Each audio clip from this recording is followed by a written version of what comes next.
I mean, they're so good in dieting here that you would be able to teach me what is a good yogi diet. Because people are so involved in diet and food that they forget the main goal, you see. They forget where they have to go. They forget that yoga, samadhi is the goal. And we're still stuck in the diet. So don't be too fussy about the diet. Take milk and fruits and whatever you have to take. Be vegetarian. Don't be vegan, because you can't be vegan.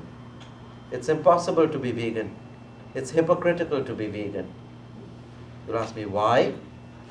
Why do you say that? I'm vegan, I'm vegan. There may be a few vegans here also. Right? No vegan. Because in vegan, you try to prevent everything. You cannot do it. Because if you look at your breath in the electron microscope, you're breathing in huge bacteria like this, chunks of meat which go in, either they survive and half of them come out, they're dead. It's not possible. That you're walking, you're stepping on the countless of microbes and germs and little insects and killing them moment to moment. So are we sinning, Gurunath? What's this thing? The other day I ate a tomato, a luscious tomato. All the juice fell out and all this. Tomato said, help! It's hurting me. You're hurting me. Don't be like the Americans. It's really cruel to have all these salads and all which have a nervous system. What are you going to do about that? Your salads and your iced tea and all that.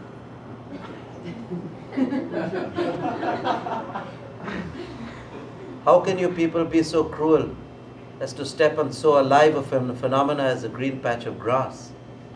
That's cruel. You know, the Indian scientist Jagdish Chandra Bose, he proved to the Western world that even a blade of grass, a plant, a tree, a fruit had a nervous system. It did not have intelligence, but it had a basic gut feeling, a basic instinctual nervous system, an instinctual emotion. How cruel of you to eat the lettuce or the tomato, and you're crunching away into it, where the lettuce is shouting, help me, help me, don't be cruel, don't commit a sin. So then the disciples asked me, Gurunath, then we can't eat meat, nor fish, nor anything, and you're saying don't eat vegetables. Should we die? So I said, then die. I said, yes, die. They said, why? I said, because you must get your concept clear. You must have your priorities clear. First, answer this question. Are you a body and have a soul? Or are you a soul and have a body? If you are a body and have a soul, everything that you eat is a sin. But if you're a soul and have a body, then the body is just the food chain. You switch on Animal Planet or Discovery Channel. Small fish swimming. Big fish come, opens mouth, small fish enters. End of story. Finding Nemo. Have you guys seen Finding Nemo? You know, let me finish this. I'll tell you about something very interesting about Nemo. You'll know what's happening, what happens to you when you take initiation.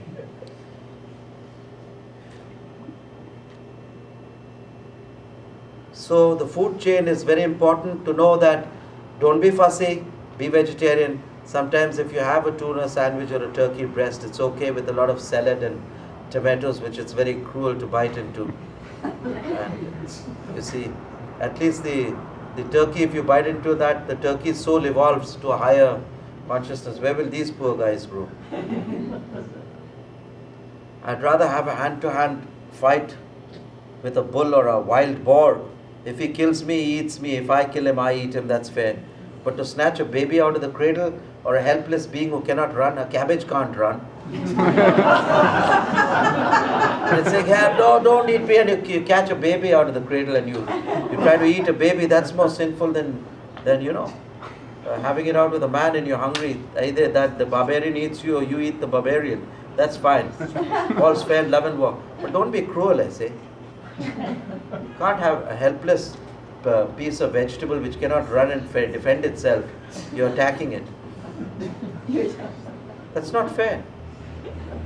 I mean, that's for the concept that you people have. For the concept that I am a soul, the body is just the food chain. The food chain, the cycle of creation must go on. In spite of that, not to be holier than thou, but just to be more clear in your mind, lighter in the diet, be vegetarian. It's okay to have tomato, lettuce, milk and fruits. It's okay to have an omelette, a farmer's omelette at some time, or once in a while some white. Red meat is not good, beef is not good, alcohol is not good. No alcohol must be taken. This wine is not good. But red wine is very good. Because if you've crossed the age of 40, thrice a week you must take 3 glasses of red wine minimum. It has the power to cure atherosclerosis, stiffness of hardening of the interior arterial walls, and it has the power to dissolve the clots which may block the heart, and suddenly you get a coronary thrombosis, you get a cardiac arrest. This can be stopped by wine. It can lower cholesterol, it can stop this. So as I asked the doctor, I said, isn't there any aspirin or something? He said, shall I tell you the fact? There is no medicine which can compete with wine. I said, why didn't you promote wine? He said that who will buy our medicines? Everyone will be buying wine.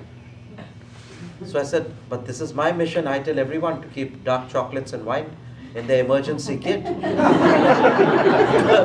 First aid kit. First aid kit. Well, lady gets depressed. Take out the chocolate.